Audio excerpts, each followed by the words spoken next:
Hello, everybody, and welcome to the Monday edition of Winners and Winers Radio. It's good to be with you guys. I am your host, Scott Steehn, lead handicapper at winnersandwiners.com. And I'm your co-host, Scott Reichel, senior handicapper over winnersandwiners.com. And together, at least for one more day, we make up Winners and Winers Radio. Give us an hour, and we'll give you the winners. Scott, how'd your weekend go?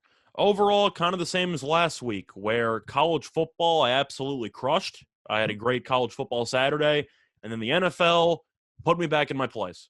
Kicked my ass. That's kind of how my weekend went. Personally, I had a ridiculously great weekend. Those drive props were phenomenal for me, but in general, for the plays I gave out, basically broke even. But the college side was fantastic. The NFL was not. You? Good. Oh, not good. Not good. Had a little below average college day, and then had a horrible NFL day. Just everything that could have gone wrong went wrong. At least the Chiefs won. Yeah, we had the over tease there at 48.5, and Chiefs with ridiculous turnovers, and the football team, I don't know how many passes they dropped. It was bad. Heineke has to be so upset with those receivers. Just an awful day. So yeah, there's another bad beat we're going to talk about. Just Denver no-showed. I thought the Broncos would, at least play the Raiders even. I thought they would be able to come away with a victory late in the game. And that's the interesting part, because the NFL, even though my plays that I've given out have not actually worked out, I've randomly been really good at just picking an underdog to win outright. Right. I don't know why, but that's like the fourth straight week on the NFL show. I just said I have a hunch this random team's going to win, and they've won. Well, and like I told you before the show, I have a hunch that all of a sudden this Denver team isn't very good. I have a hunch that Fangio went from 100% job security to zero in the span of about 3 weeks. Yeah. When they stop playing the Jets, Giants, and Jags, start playing teams that don't have a just sound at the beginning, things get a lot tougher. Did you like the post game quote, by the way? Somebody asked him if he was going to change up any of the assistants or the whatever, and he said absolutely not. No, he's a loyal guy. He's going to be unemployed, so they're all going to get fired together. But I kind of appreciate the suicide pact he's got going with them. Go down together. Mm-hmm. It's like the Malcolm in the Middle meme when they're in the golf cart and they're all going underwater at the same time. Right. Yep. Absolutely true. So, yeah, we've got a lot of stuff to get to. Of course, this is our Monday show, so we're going to recap a little bit of the college. We're going to talk a lot about the NFL as we speak. It's currently we're watching the ninth inning of the World Series game, and this. You mean the NLCS game? Or not World Series? Yeah, NLCS. Sorry, the playoffs. And as far as the Seahawks in Pittsburgh goes, it's tied 17-17 inside the 2-minute warning. So good times, buddy. Good times. That game is every bit as horrific as we thought it was going to be. It's close. I don't think we're surprised by that, because we think both quarterbacks playing are anemic. But it's a close game, but it's not a good game. I thought they might actually get below 30. So I'm kind of stunned. So let's take a look, shall we? Let's get right to it, because we got bonuses today. We got bonus beats. We got bonus call the not bet the farm. We got bonus rocking chairs, bonus call the cops. We got bonus everything. It's a big jam-packed episode. So no more yakking. Let's get cracking, and we'll start it off with the people who took it in the short. Scott. Oh yeah, it's like me. These are the people that thought they had a winner, thought they had a good play, had everything sussed out right. The game was going extremely well, and all of a sudden, it wasn't. It's time to call the cops. All right, so we're going to get it started in the NFL. No, in college, I'm sorry, as LSU, Florida. Oh, a game that I had the wrong side of. Congratulations there. We had Florida. What a complete no-show there. Anywho, talking about still throwing interceptions. First half, under 30.5. You're in really good shape. 27 points with 5 seconds left, Scott. All you got to do is keep Florida from completing a Hail Mary. Knock it down. Knock it down. And I guess because they're in this segment, you know exactly what happened. It wasn't even a particularly contested Hail Mary. It was pretty much pitch and catch right at there in the end zone. Florida picks up the touchdown right as time expired. And if you had the first half under 30.5, you were 5 seconds away from victory. But that was no bueno. Time for you to call the cops. And looking at an underdog play, if you had Ohio money line at plus 260 against Buffalo, led by 16 points after 3 quarters, but it's Ohio, and they did not win. Buffalo scored 17 unanswered points, hit a game-winning field goal as time expired, and Ohio lost 27-26. By the way, I'm gonna let because you're behind me, so I'll let you comment on the latest development there in the baseball game here in just a minute. Okay.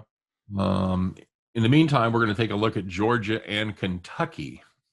It's a game we're on the right side of. I actually had this one.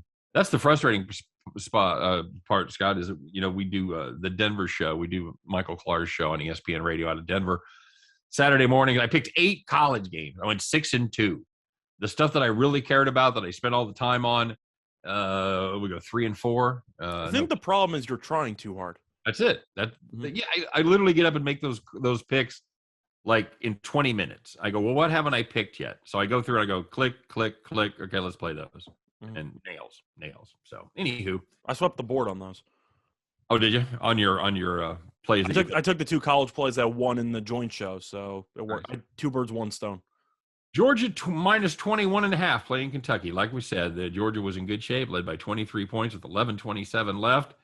Kentucky went on a 21-play, 75-yard drive because, that's what you're looking for, is a big grinded out drive when you're down 23 points.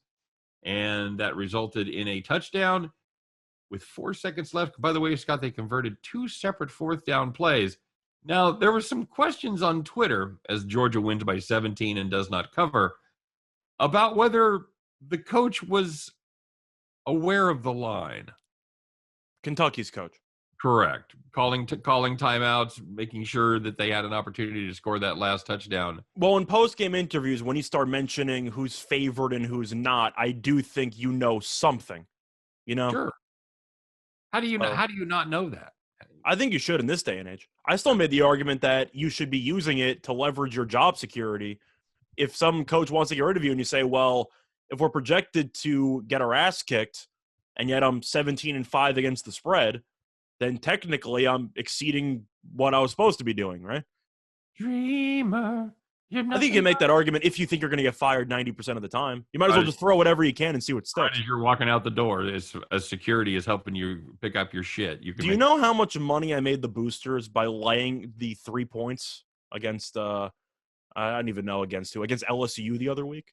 Just remember, good coaches win, but great coaches cover. Pretty much. And stay out. Mm-hmm. But all right, bud.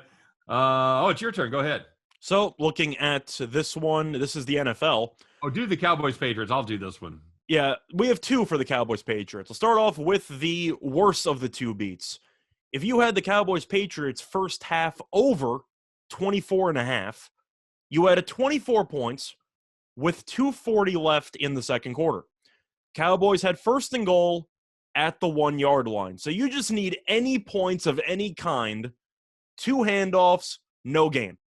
That point, you realize maybe you should sneak the damn thing with Dak Prescott. Sure. Sneaks it. His body's in the end zone. Refs call him short. I don't know how he was short on 3rd down. I thought he was clearly in the end zone. Didn't we just see this like 2 weeks ago? Didn't we see this same damn thing? Pretty much. His body's halfway in the end zone. The refs marked him short, but they didn't even review it. They went forward on 4th down. Dak goes for the Drew Brees leap where he puts the ball over, and it's a touchdown. And then the ball apparently came loose, so they reviewed it, and he fumbled the ball before crossing the goal line.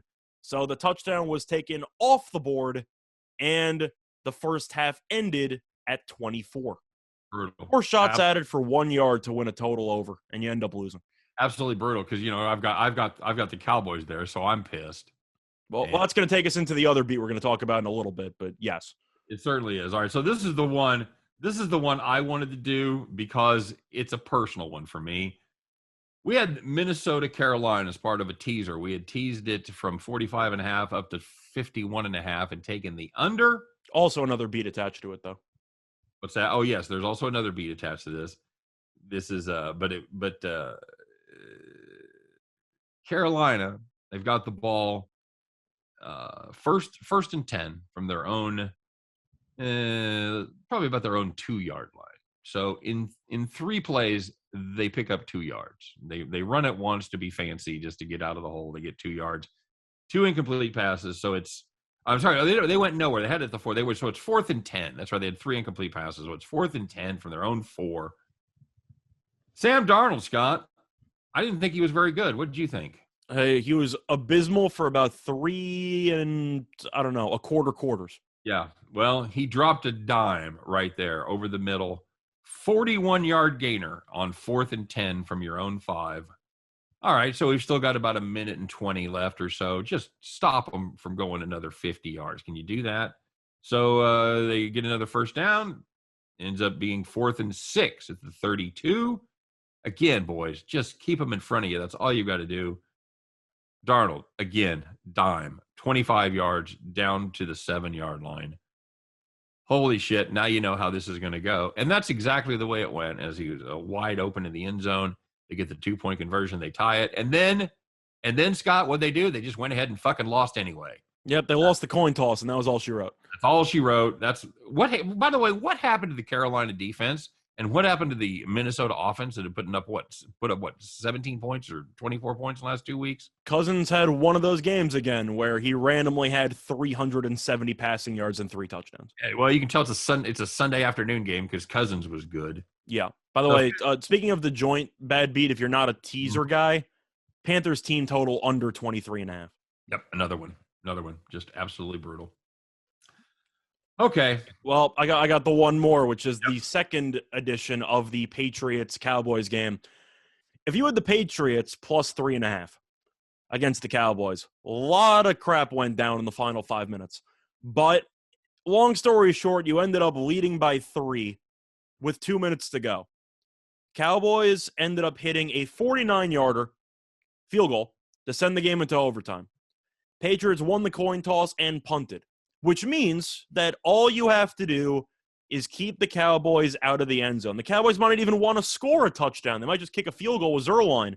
Instead, play action pass, defender, I guess, gave up on the route, and CeeDee Lamb scored a touchdown. So you sweated through that entire damn game, and you lost in overtime for the Cowboys scoring a touchdown that they probably didn't need to score.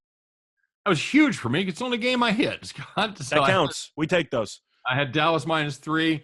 That was really frustrating. It was a premium play. I had Dallas -0.5 for the first quarter.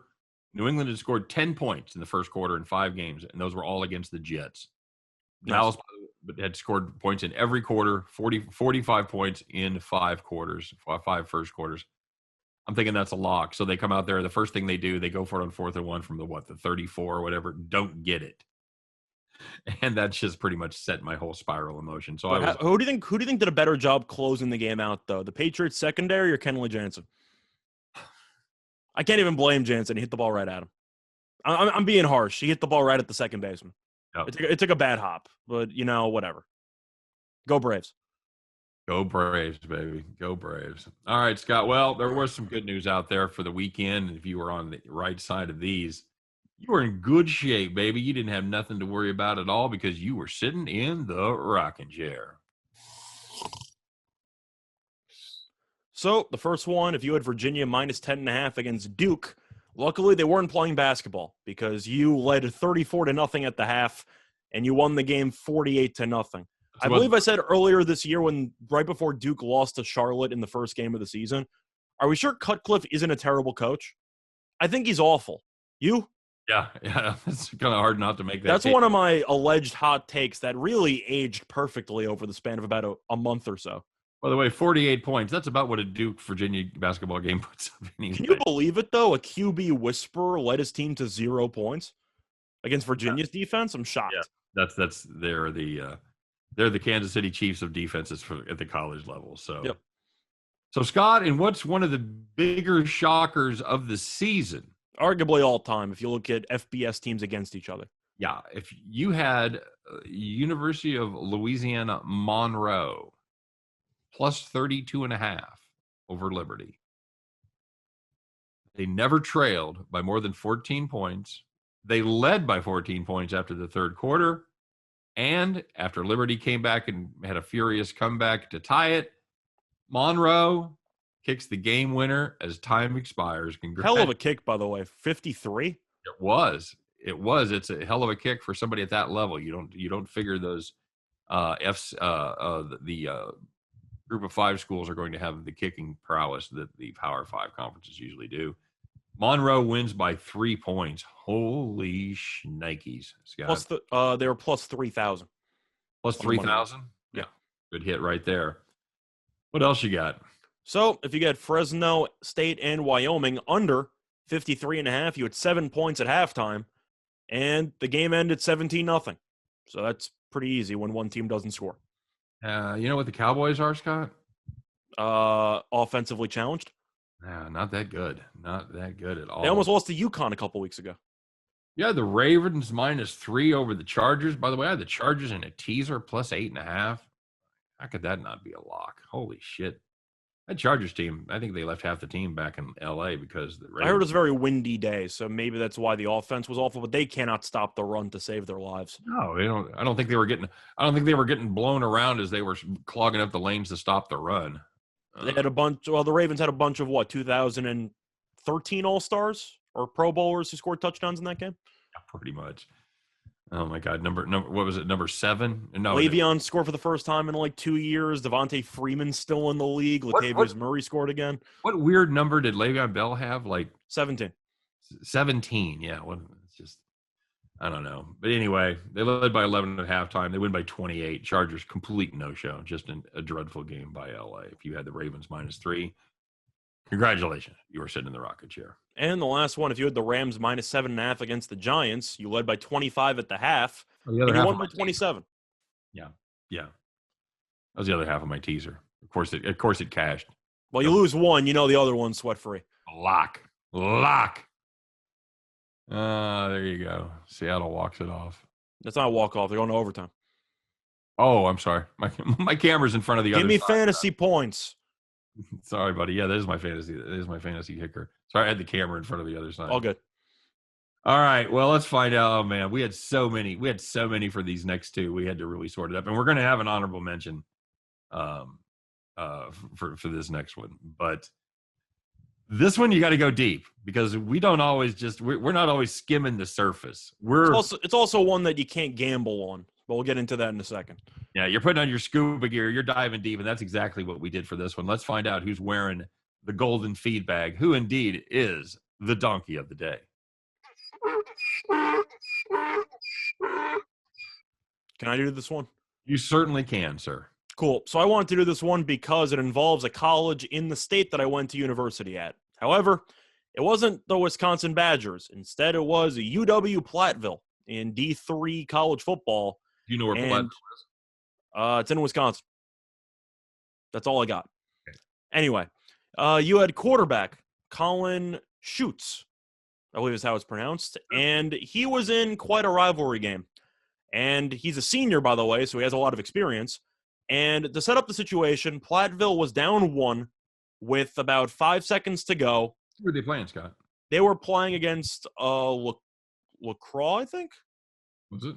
Lacrosse, I think. UW Lacrosse? Yeah, I think.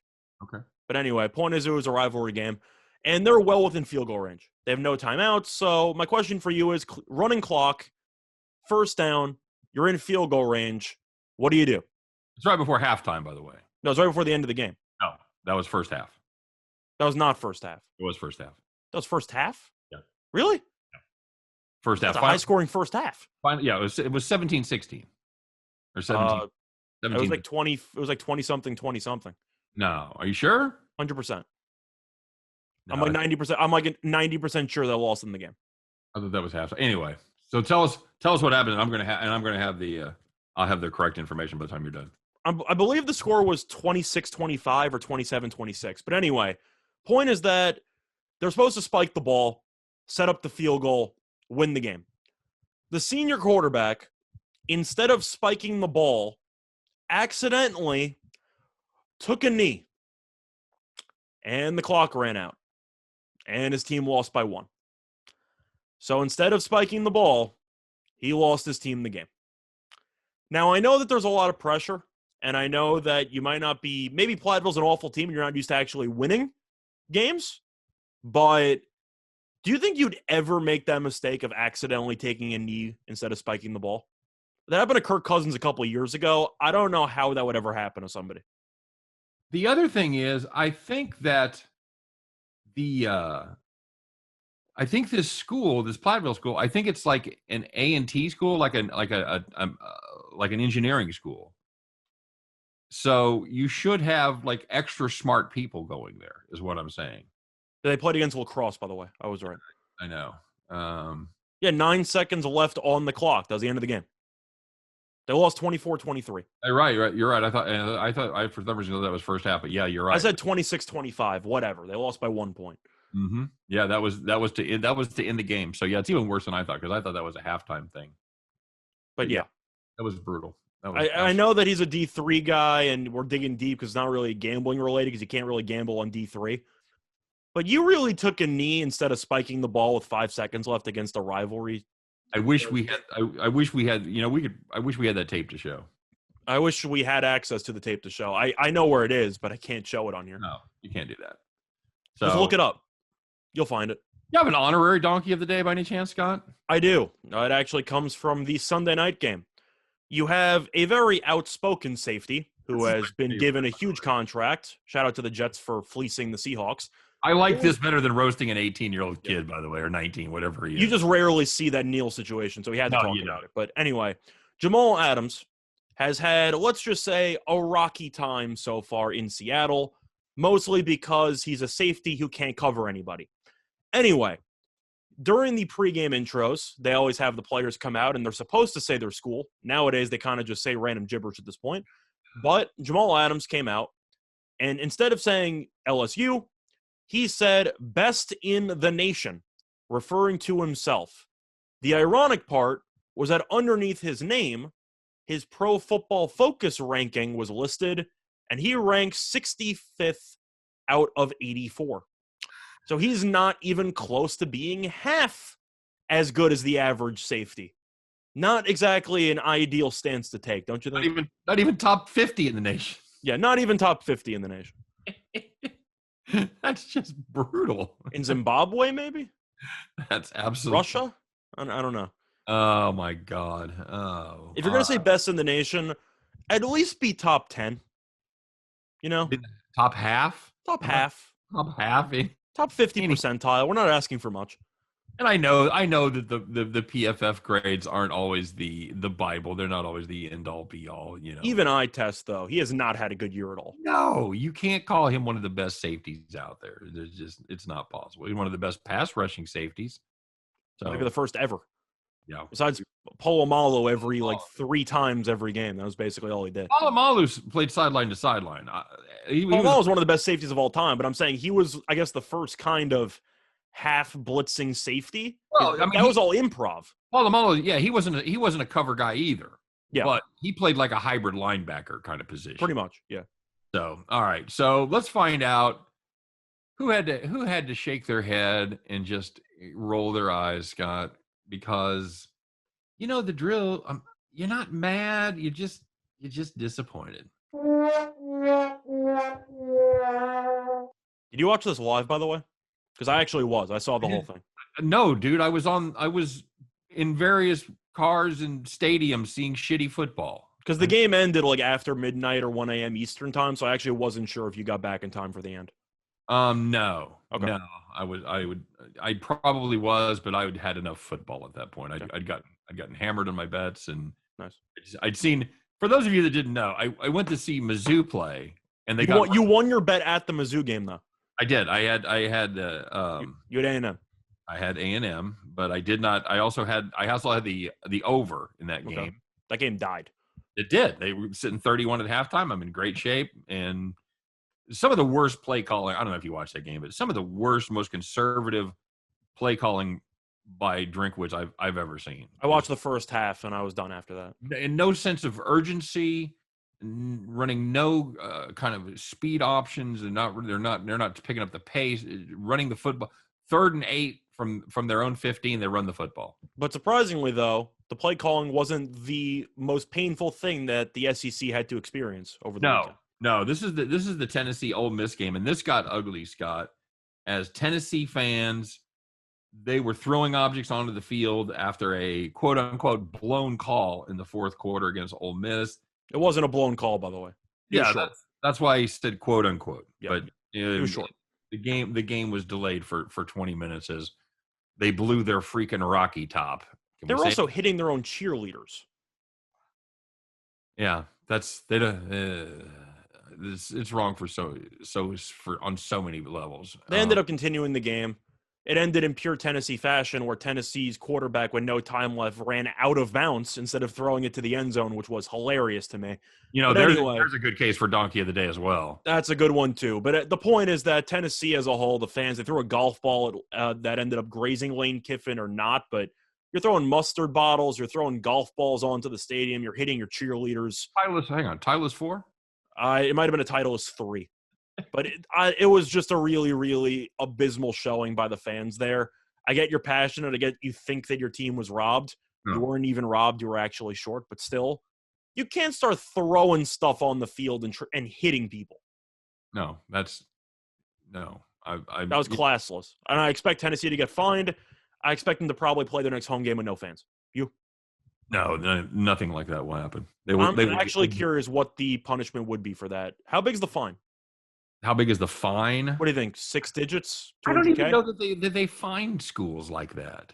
I believe you do. Can you think of one example that's happened? I want to say yes, but I can't think of the drop of a hat. But they fine teams for storming. They fine programs for storming the field. This is worse. Yeah, but of course there's like a code there, but I'm just saying. There's physical damage because you're tearing up the field. So there's a price tag you can attach to it, and they have to pay for the damage to the turf. So I don't know, but I think they should. I think they should be fined 6 digits, and I do think if it was possible, limited capacity at the next home game. I don't know. You can't realistically do that, but I do think that would have merit, don't you think? With all the cameras in the stadium, Scott, I would think you should be able to identify a fair number of people throwing stuff. That's the thing, though, is that once a couple people do it, it's a full-on mob mentality. There was a ton of debris coming from a lot of different places in the stadium. Is it one of those games where you see them throw shit, and you're like, how did that even come into the stadium? Well, that was the mustard and the golf ball. Who brings a sex doll? What in the world? I was wondering who brought a golf ball to an actual game. The mustard cannon. My dad mentioned a good point. He thought maybe they just stole it from one of the concession stands and they just chucked the mustard onto the field. The golf ball threw me for a loop. Right. That one really threw me for a loop. But yeah, they threw a bunch of stuff at him. They threw stuff at Kiffin when he was walking off the actual stadium. Very nice one-handed grab on that water bottle, by the way. How good? They hit him in the head with a golf ball, right? Hit him in the chest. But did you see him walking off the field? Somebody threw a water bottle at him while he was surrounded by security, and Kiffin Odell'd that. One hand snagged the water bottle. It was really impressive athleticism. But yeah, really classful showing by the fans. We had to bring it up. Yeah, had to bring it up. I would love to see some kind of penalties in place there. I just don't know. Make sure you penalize the right people. It's ridiculous showing from Rocky Top. I agree. I ever tell you my story about going to the spring game, Tennessee? A spring game? Oh boy, no, I did not hear that story. We're working a gig there. We're not at the game. We're working a gig in Knoxville. The guy that I'm working with, we're at a IHOP after the game. Stand-up comedy or band related? Stand-up comedy, and it's inundated. The game ends as we're in IHOP. It's overrun by fans. So there's a kind of a chunky lady, about 45, 50. Okay. Wearing a short white mini skirt and a orange tube top. Okay. She sits down across from us. I have a direct spot, and I see her sit down, and before I can look away, her skirt hikes up, and I will say that a certain part of her anatomy, hair that adorns that part of her anatomy, was painted orange on one side and white on the other, Scott. Okay. That's fans. That's fans right there, buddy. That's commitment right there. That is passion that I do not possess for probably anything in my life. So congratulations, Rocky Top. You've shown your true colors once again. If it's the International House of Pancakes, do you need your passport? Yes. Thank you. I don't know if anyone's ever made that joke. I just thought of that in my head. That sounds like pretty good Stephen Wright material. It's not bad at all. Thank you. I'll write that down for the mental log. All right, so moving on. Let's find out. And there was a few questionable lines over the weekend, but there was one that we certainly have our eye on right here, Scott. It happens, the odds makers, they like to kick back too. They can't get everything right. Every once in a while, the odds makers, they get it wrong, and we go, "Are you drunk?" And I think that's one of these cases right now. So I'm gonna take this one. Absolutely. So this involves follow that story, buddy. This involves an FCS game, which I'm sure nobody knew was actually going on, because why would anyone care? But Fordham was taking on Bucknell, and the total in that game was 45.5. And the reason why it was so low is because Bucknell, I believe, had not scored in the entire season leading up to this game. But Bucknell, pretty good offensive team. So you get into halftime. You just say the team that hadn't scored was a pretty good offensive team? I was being sarcastic. Fordham's good offensively. Bucknell really makes the other team look good offensively. Let's put it that way. But anyway, you had 59 points at the half. Fordham finished the game with 66 points, and the final total was 87. You almost doubled the total. Bucknell, by the way, actually scored two touchdowns. I'm proud of them. They actually scored. Yeah, impressive. I don't remember if it was actually 2 or 3. I think they might have actually scored 3. I think it was 66-21. Yeah, it had to have been. But anyway, Fordham scored 66 points, 59 at the half for both teams. Total was 45.5. That's really bad. That is really, really not good at all, my friend. Not good. And by the way, picked the wrong weekend to stop sniffing glue. Got off a Presbyterian because Davidson, terrible football team. That's what I thought. They were 3-1. And yeah, they were 3-1, but two of the victories they hadn't played anybody, I know. Were absolute shite schools. And then they beat Stetson by 7. We talked about how bad Stetson was. But they played Presbyterian, blew them up 70-35. Once again, the total goes 105. It had dropped down to 80 and change, or was it even in the 70s for this one? I want to say it was either 80 flat or it was like 75.5. And of course, the line was 13.5 to 17.5. I advised all my clients, I'm like, you know what? If you want to play it, you can. I just think this could be a problem. I think Presbyterian might be figuring it out. Yeah, they ain't figuring nothing out. Don't fix what isn't broken. Don't fix what isn't broken. Don't try to be too fucking smart, because that's exactly what happened. So, yeah. Anyway, hope everybody ignored my advice. Played against Presbyterian anyway. All right. So, as far as Survivor goes, little Eye of the Tiger. Not a lot of action. Some of you might have gotten sneaky taking the Dolphins against the Jags. Figure it's the Jags. They've lost 20 straight. You got to fade them, right, Scott? We're going to get into the Dolphins game in a second, but it was a battle of which coach could make the dumber decisions down the stretch. Yeah, it was classic. And, of course, if you had the Broncos, thought that might have been a good spot with Gruden being out. You got turmoil, had some injuries on the defensive side. None of that matters as the Raiders blew them out, so you might have been getting sneaky with the Broncos there. But if you really had anything, you probably advanced. Other than that, most of the favorites won. You could have taken a hit with Dallas. There might have been some people playing Dallas against New England. Sometimes you could say if you took one of the favorites, no, like everybody won besides those two. Yep, pretty much. All right, so now it's time to do our thing. We take a look around, Scott, and find out who should be freaking out and who should be chilling out. It's freak out or chill out. So I'm going to start it off now. Like you mentioned, we're talking about this Jacksonville-Miami game, Brian Flores and the Miami Dolphins. Last year's darling, Scott. He had the Dolphins in there a little ahead of schedule. Very fine season. And now he's got problems. So people that are Brian Flores haters, should they be freaking out or chilling out? Is it time for a change in the guard? The change is a bit excessive because I think we would both agree Tua, despite playing pretty well yesterday, is not the guy. The entire defense is just decimated. You're missing your top 2 corners. You're paying a bunch of money. So Miami's nowhere near where they usually are in terms of health. They're also missing Williams. They're missing Devontae Parker. They're missing a bunch of guys. But I can't get past the decision-making by Flores down the stretch, especially for somebody who's a Belichick disciple.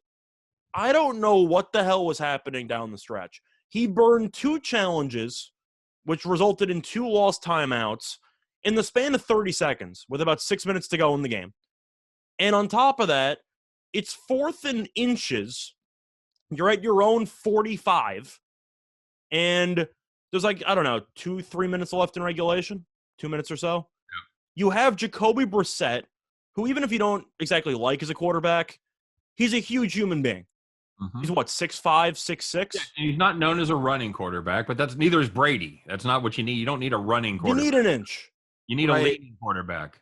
And instead of just going with the jumbo package with your backup quarterback, who has proven time and time again with the sneak, he's pretty good. Instead, you go shotgun handoff with Tua. And of course, Malcolm Brown gets stuffed because you have to gain extra 3 yards because you're in shotgun. Right. Jaguars end up going down. They won the game. But I don't know how you can be a Belichick guy and make these stupid decisions down the stretch. You also didn't cover the slant pass on 4th and 8, which let the Jaguars get a first down to kick the game-winning field goal. They just butchered the entire game. Horrific. Scott. Urban Meyer sucked too, but I mean, it was really Meyer making all the mistakes, and then Flores just decided, I'm 3 behind in the error category. I got to catch up. And he just made about 4 terrible choices within the last 5 minutes of the football game that really costed his team a game. Yep, absolutely. Awful. If you saw the Dallas game against New England, New England put up a pretty good fight there, Scott. McCarthy's a moron, but we already knew that. I swear to God, when it's 4th and short, he just flips a coin. I don't really think he has. How do you go for it on 4th and 1 at your own 30, but you settle for a 53-yard field goal on 4th and inches with 3 minutes to go? You get 1 first down, the game's basically over because you can at least drain the entire clock. Right. And he kicked it. And of course, Zerline missed. Now, Zerline, to his credit, did respond and made the 49-yarder, which I hated that 4th and 1 decision too, but I don't know what the hell he's doing. But they won the game, so screw it. Yeah. To start the game, he goes from his own 30. And again, that was huge for us because we had the Cowboys in the first quarter, and you can't make up that kind of deficit, especially when you can't cover. What in the hell was up with the Cowboys defense for the first 2.5 quarters or so? You mean because Mac Jones was 7 for 7 at the half? Yeah. Patriots ran 17 plays in the entire first half, and they were winning. No, it was the other way around. Dallas didn't run shit. No. I'm telling you, you're wrong. That Dallas ran 40 more plays than New England. It wasn't close. New England really had the ball for maybe 10 minutes in the entire first half. Well, it was actually insane. Went down the field at will. Pretty much. That was the problem. And, that's one of those things. You talk about time of possession, and sometimes it matters, and sometimes it doesn't. And you've got to look deeper. You can't just draw a single conclusion from time of possession. No, but I was just going by the number of plays you expect to be leading at the half. If you run that many more plays. Because that's right. We looked that up. They were averaging Dallas was averaging 5.3 yards a play, which is fine. But and yet you still kick it twice on 4th and 1. You're averaging 6 yards a play. So are they a serious Super Bowl contender? Did that victory mean anything to you? It actually does. Now, New England is a team that I don't think is very good. I think Mac Jones is promise. I think that team isn't as bad as it was last year because they got a lot of guys back. But the thing about this Dallas team, maybe I'm just comparing it to how awful this team's played in the last couple of years. They would never win this game in Foxborough, ever. And they found a way to win it. Now, I know in previous years they're against Brady, different animal. I understand that point. But everything was looking like a typical Dallas loss. The heartbreaking road game where you outplay the opponent the entire way and you still invent ways to lose games. And that's exactly what happened. 3rd and 25 for an unsportsmanlike conduct penalty on the final drive of regulation, which you just think, all right, this is how it's going to go. Cowboys won the game. I got to give it to them. They showed a lot of resolve in a very hostile environment. And you can make an argument that the Cowboys deserved to lose the game, didn't play well. Why am I impressed? Tampa did the same thing. Tampa probably should have lost to New England too. So, yeah, they did their thing. They won the game. It was hideous. But I think you would agree with me based on previous years, the Cowboys rarely win a game with that many things going wrong. Yeah, no, they were able to rally there. I was surprised we cashed that ticket. I got to be honest. So, last but not least, I don't know. It's kind of is this like the San Francisco Giants? This team's going to go undefeated the entire season. We're going. You think Arizona's any good? So they go to Cleveland. Arizona blows them Smacked out. the crap out of them, by the way. 37-14. It was really 7 because you had the Hail Mary touchdown at the end of the first half. Yep, absolutely true. Baker Mayfield, not his best day. 19 for 28, 234, two TDs, 1 pick. Took 5 sacks for 23 yards, Scott. He was under duress for much of this game. Can Cleveland is it time for Cleveland Browns fans to freak out or chill out about having Baker Mayfield leading their team? Can this guy take them to the promised land, or is it fool's gold and they have to look at making a move in the quarterback direction? So first of all, I'm going to address it. In Baker's defense of being sacked 5 times, they were missing 2 really good offensive linemen. Yes. In this game. So I'm going to throw that out there. That's worth mentioning. Having said that, I don't think Baker's very good. And I'm the one who put this on the list because I thought it was worth talking about. Baker as a number 1 pick, we thought would be, first of all, he was a little bit of a reach when he was originally drafted. And so far, he hasn't been a bust, but I think people expected a little bit more out of him. And I think that he's okay. I think he's a mediocre NFL quarterback. I don't think he stinks or anything. But he's the kind of guy who strikes me as the quarterback who needs a really, really good supporting cast in order to be successful. And I think as of right now, I don't know what the other alternatives would be, but I do think he's one of the weaker links on this team because this Browns team from top to bottom is a really deep roster. You? Yeah, I agree. They, of course, they don't have much talent on the roster right now. They've got Case Keenum. So I'm just on the talent. Yeah, from the quarterback perspective there, we're just bringing it up because people might say we're harsh. He was a number 1 overall pick, so I think we have the right to be harsh about it. when you're a 1-1, that's a special tag you wear. That is a special level of expectation. You're feeling it with Trevor Lawrence this season. And in his defense, he's better than Jared Goff. I'll put it that way. But the only thing else I'll say about it is that I think Baker is okay. But when you're making the same mistakes or you're just not improving year after year, and I believe Baker's in what, year like 4, year 5? Scott. He's looked like the same guy, hasn't he? Doesn't seem to be a ton of improvement. I agree. So I think at some point, I don't know when you cut the cord, but if you get a shot at some free agent, some guy who might be available at some point, I do think you should field some offers. You?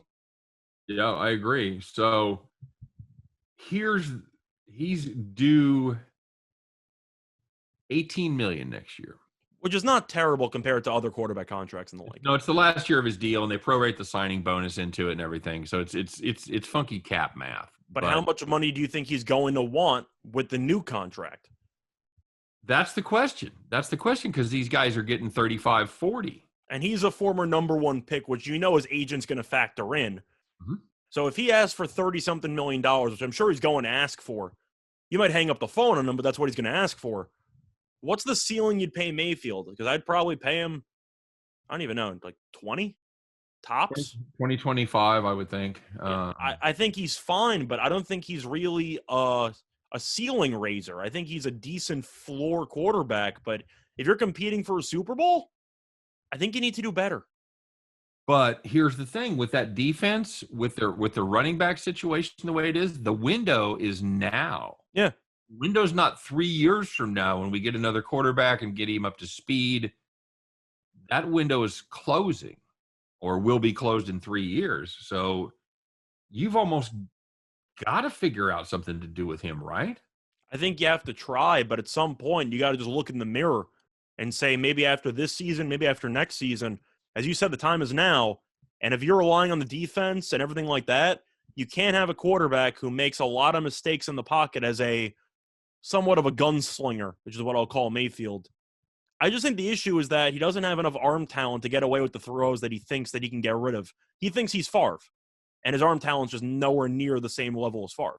So let me ask you this. Do you agree with that comparison? Because he has a lot of throws where I feel like this is a throw Brett Favre would try to make. He's got a $1 million brain, $1,000 arm. Basically. He's got a lot of confidence, but I don't think he's got the facilities to actually pull it off. Okay, so Kirk Cousins makes $31 million. Matt Ryan makes $26 million. Garoppolo makes $26 million. Okay, the Garoppolo contract's disastrous. So if you're Baker Mayfield's agent, can you make a case that you deserve the same amount of money as those guys? I think you can make a case because you were a former number one pick. I wouldn't pay him that. Well, I mean, based on who's getting that money right now, today. I think Kirk Cousins is better than Baker Mayfield. Do you? I do. How much better do you think he is? About $5-6 million a year better? About, I'd say $5-6 million. Really?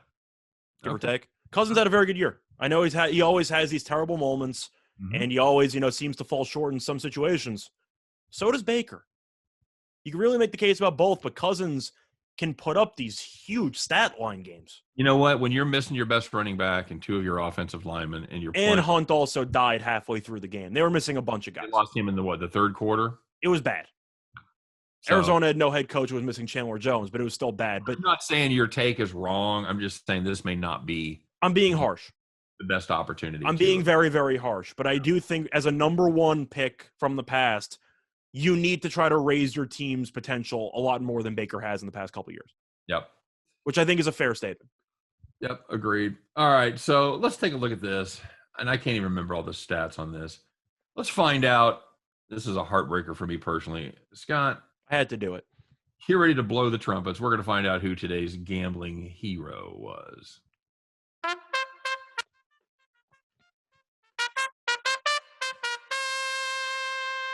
I actually misspoke. It's this weekend's, not yesterday's. But this is going to be again a little close to my heart as LSU running back Terrion Davis-Price, school record, 287 yards.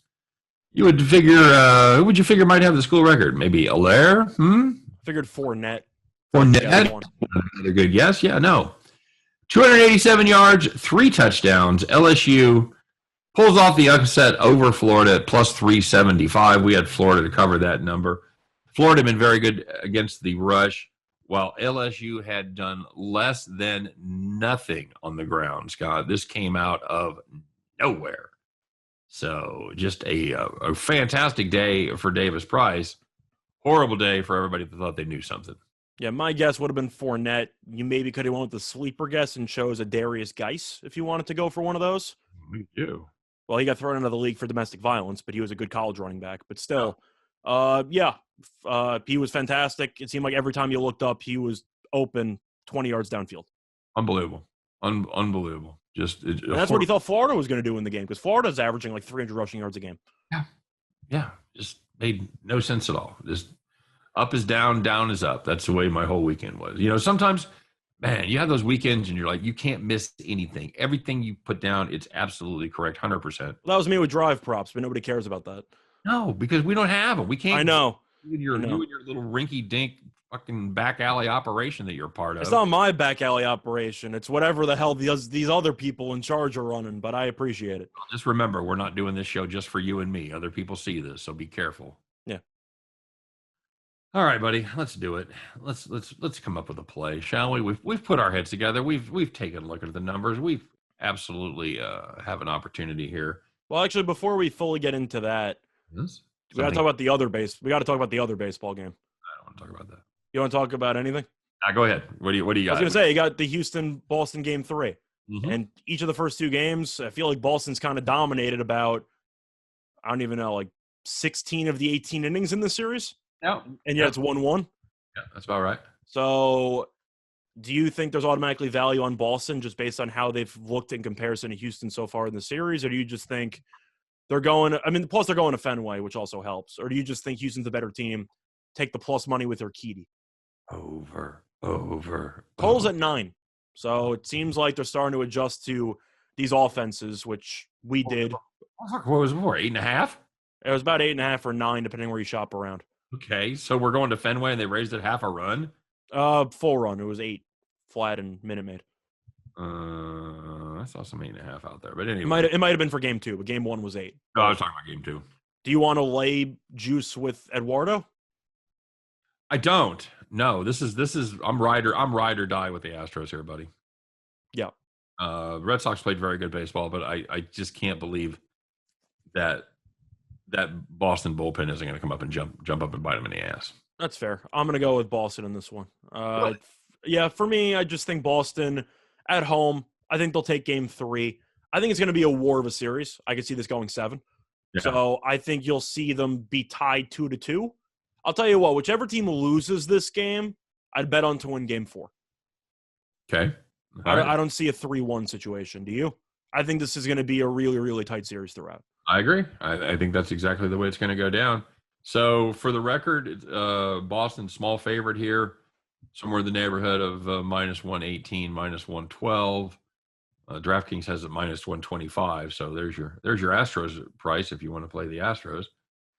And we're starting to see some over money creep in, Scott. This is a juiced 9 right now. I'm not taking the under when the Red Sox hit 2 grand slams in 2 innings. Right. We're even seeing some 9.5. Of course, the Astros hit a grand slam in game 1. So yep. Over for me, buddy. Over for me, a small lean to Houston Astros. I am really curious how short the leash is going to be on these starting pitchers. You might want to look at some strikeout unders, because I think we can agree that with the day off yesterday, both bullpens might be full send if the starters don't have it. Yeah, and you've got a situation where I think these guys are going to have a pretty shorter than usual leash because you had an off day.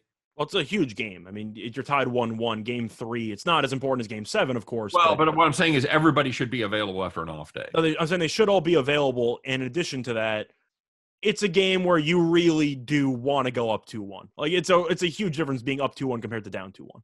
Yep, absolutely true. And especially if you're the Astros, because you've got 3 games in Boston. So you've really got to win at least one of those. Right? I'm trying to remember if it goes 2-3-2 or it's just 2-2 1-1-1. Pretty sure NLCS playoffs the LS playoffs and the World Series are 2-3-2. I will check. But either way, point is that you're in Fenway. There's a chance you potentially go down 3-1, which is not fun for anybody. You need to win one of these 2 games. Yeah, you really do. No question about it. Yeah, they play 3 in a row in Boston. They play Monday, Tuesday, Wednesday in Boston. Well, that's also important because that means you really, really need to win one of these games because you're not going to. Otherwise, it's over. Yeah, you're not going to go home if you won. So no, but I mean, you've literally. I mean, you have to give yourself. Obviously, you have to win one to stay alive, but you've got to have an opportunity to go back and win it. So if you win that first one, that'd be a nice one to get under your belt. I want to ask though, do you think Boston is -125 if they win game 2 4-3 instead of being up 9-0 after 2 innings? No. I don't either. I think it's an exaggeration. I'm taking Boston. I think they're going to win the game. But I do think that this line is an overreaction to what happened in game 2. Yep, absolutely true. And it's really, you have to be careful not to cap baseball in the last game because it means almost nothing. Pretty much, especially with the day off in between. All right. So now, you ready? Yeah, let's do it. We had to talk about the baseball game. I just thought we had to. You're right. You're absolutely right. By the way, while we were making this, the Braves walked it off. So Braves walked it off, and the Steelers won. Yeah. So I don't know. Again, I didn't really have a dog in that fight with either one of those plays. Are you surprised Gino got strip sacked inside his own 20-yard line to lose the game? Classic.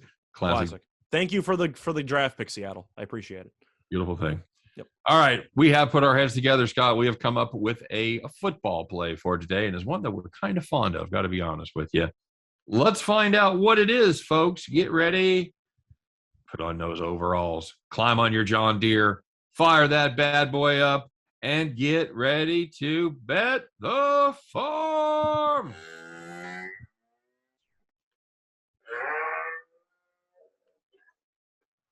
All right, Scott. I know that we had a farm play on Friday night. I know it's been a while, but how did we do?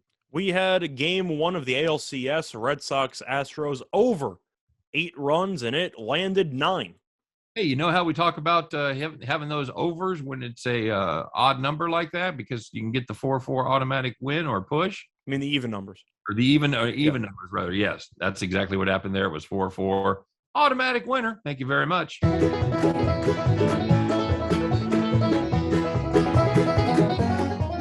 There you go. That is our Bet the Farm winner. So we are on a roll. Who is it? You or me? I believe it's me. All right. There you I go. think. Take it away. Anyway, for this one, we're looking at Monday Night Football because we didn't forget there's an NFL game on tomorrow. So keep that in mind. We're doing Buffalo team total over 30.5 at -105 on BetMGM.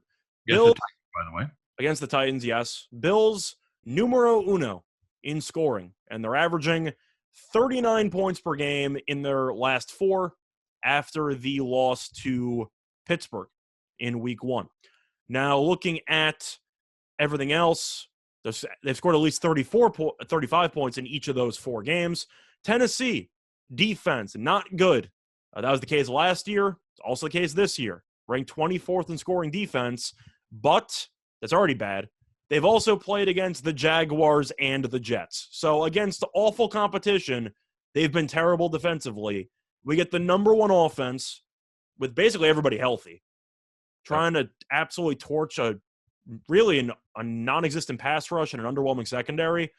Allen might go for 5 touchdowns here. It would not surprise me. Nope. But 30.5, how do you stop this team? Gift. They have so many guys. I got you something, buddy. 4 touchdowns and a field goal? Sure. How do you stop this offense? And then the second half will start. Yeah, I don't know what Tennessee's supposed to do because defensively they're a mess. But the Bills, really, really good team. We'll take the over 30.5 on the team total. By the way, Bills, number 1 in scoring offense, number 1 in scoring defense. If you think anybody with the Bills is the best team in the NFL right now, miss me with that shit because it's not even close. I said that 3-4 weeks ago before they were 1 in both. But even up to the point, they could even score on defense. So, they can really do whatever they want. I think they'll win this game, but I do think they'll score a lot of points. Yeah, Bills do a nice job against the run, and that's how you lose this bet because Tennessee is able to take Derrick Henry and go on nice sustained drives and suck the time and suck the clock. Ain't gonna happen. This Bills team has been very, very good against the run. They've given up 100 yards just one time this season, and that was last week to the Chiefs, where most of it came in garbage time after the game had been decided, where they're playing soft. The Chiefs are running the ball, so. This is a good run defense right here. It's a good all-around defense. I think the Bills are going to have plenty of opportunity to score. Give us the Buffalo Bills team total over 30.5 against those Tennessee Titans. That's going to do it for our Monday show. That's going to do it for Bet the Farm. Scott, we've got one more day after this with our old format, and then we're going to be changing it up on Wednesday's show. Are you ready? Yep, looking forward to it. Okay, going to be some fun. But for now, that's going to be it for me and for my partner, Scott Reichel. We wish you nothing but the best today. We appreciate you guys checking us out, being part of the show. Good luck on all of your plays. Thanks for watching. We'll see you tomorrow on Winners and Winers Radio. Take care, everybody.